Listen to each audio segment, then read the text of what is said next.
अनंत अनंत अखिल कोटि ब्रह्मांड नायक श्री सीताराम जी के नेतृत्व में उनके सानिध्य में आज नवधा भक्ति का प्रसंग कहने जा रहे हैं। प्रातः स्मरणीय पूज्यपाद कवि सम्राट कवि कुलभूषण गोस्वामी तुलसीदास जी ने नवधा भक्ति का प्रसंग रखा है।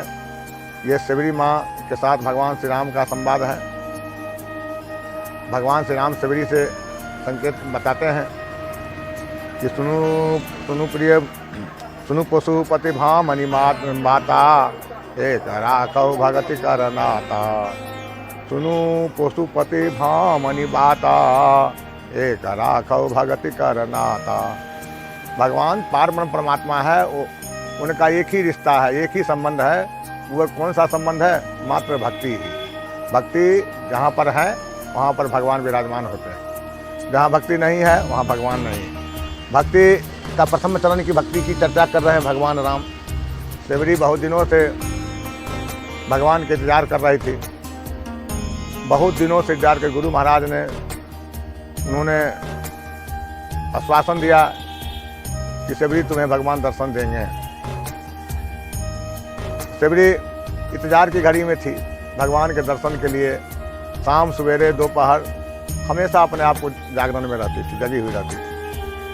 क्या पता भगवान कब आ जाए। तो हम भगवान को जानेंगे कैसे? पहले अपने आप को जानेंगे। कहा कि मोह निशा सब सो बनहारा देखें स्वप्न अनेक प्रकारा। मोह रूपी रात्रि में प्राणी मात्र सभी के सभी सोया हुआ है, उसमें जागते कौन है? यही जगह जामनी जागा ही जोगी। मोह रूपी रात्रि से, मोह रूपी जामनी से यही जगह जामनी जागा ही जोगी।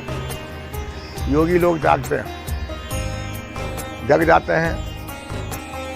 जय जानत देव देव जनाई, जानत तुम्हें तुम्हें हो जाई।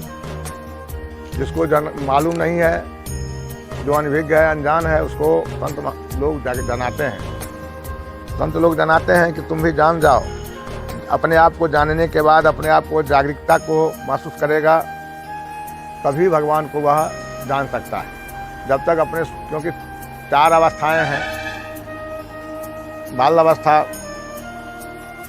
किशोरावस्था, युवावस्था, वृद्धावस्था, ये 4 अवस्था है। ऐसे आध्यात्मिक में कहा गया है कि जो उसमें भी 3 अवस्था है। 3 अवस्था 3 गुना,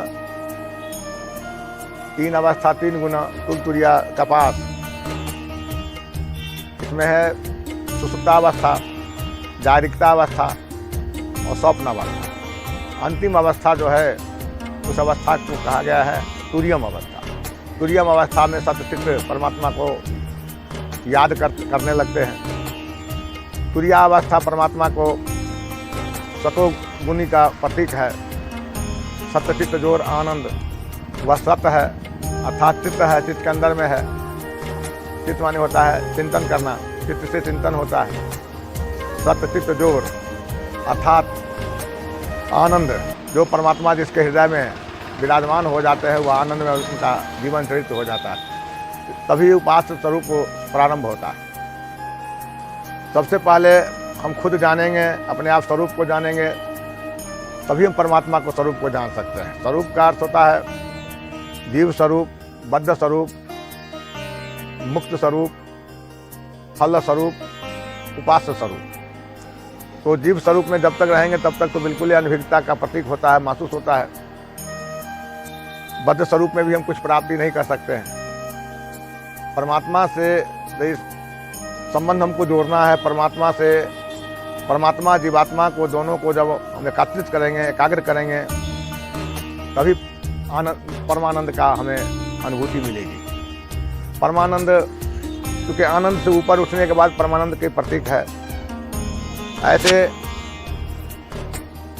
आनंद का पर्यायवाची शब्द है। आनंद, परमानंद, ब्रह्मानंद, चिदानंद, निजानंद, सत्यानंद, सचितानंद। और अंतोगत्वा कहा गया कि सर्वानंद। सब आनंद आ जाता है प्रभु के दर्शन जब हो गया तो सारे दुनिया का आनंद, परमानंद, ब्रह्मानंद सब एकत्रित हो जाते हैं, सब इकट्ठे हो जाते हैं। इसलिए साधक जब तक अपने आप को नहीं जानेगा, अपने आप को जन जागृत नहीं करेगा, तब तक परमात्मा उसे बहुत दुर्लभ है।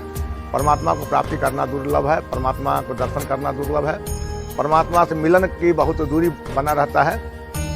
इसीलिए परमात्मा को जानने वाले लोग पहले शुद्धिकरण अपना आत्मा को करें, जन जागरण के द्वारा करें, और हमेशा, क्योंकि यह चेतन स्वरूप है, इसको चेते हुए अवस्था में रहना चाहिए।